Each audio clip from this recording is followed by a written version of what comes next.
welcome back to Sunny Life Show, and thank you so much, guys, for tuning in.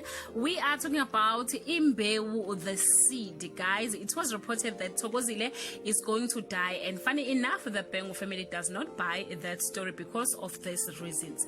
Kamatonsela will play a huge role in Thokozile's so-called death, as we all know that Kamatonsela was partly involved in Ngolosi's death, and she was the only person from the Bengu family who knew the secret behind Ngolosi's death. As Thokozile is busy running away from the police, and she will decide to visit Kamatonsela in the middle of the night just to warn her about something, reminding her that if she goes down, she will also be implicated.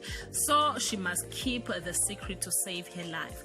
Guys, you can see that these days Donzi have money and she don't take orders from anyone. The friends argued and things got heated, and Donzi gets her hands bloody and death creeps into Phakate's house. Donzi grabbed the knife and stabs Thokozile, who falls to the ground bleeding. Donzi assumed Thokozile passed away and she will call Mazulu for help. She will come and help Donzi to wipe away the evidence. They will go outside to wash their mobs. When they comes back, the wounded Thokozile will be nowhere to be found.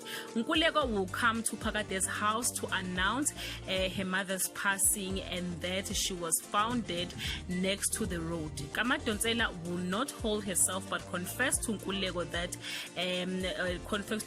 what really happened to Thokozile, and she will ask for forgiveness. To Donzi's surprise, Nkuleko won't press any charges, and guys, I'm convinced that Nkuleko is really hiding something. Thokozile is not dead. Guys, thank you so much for watching this video. Please don't forget to leave your comment below and share your opinion. Is Thokozile alive or dead? Thank you. Bye.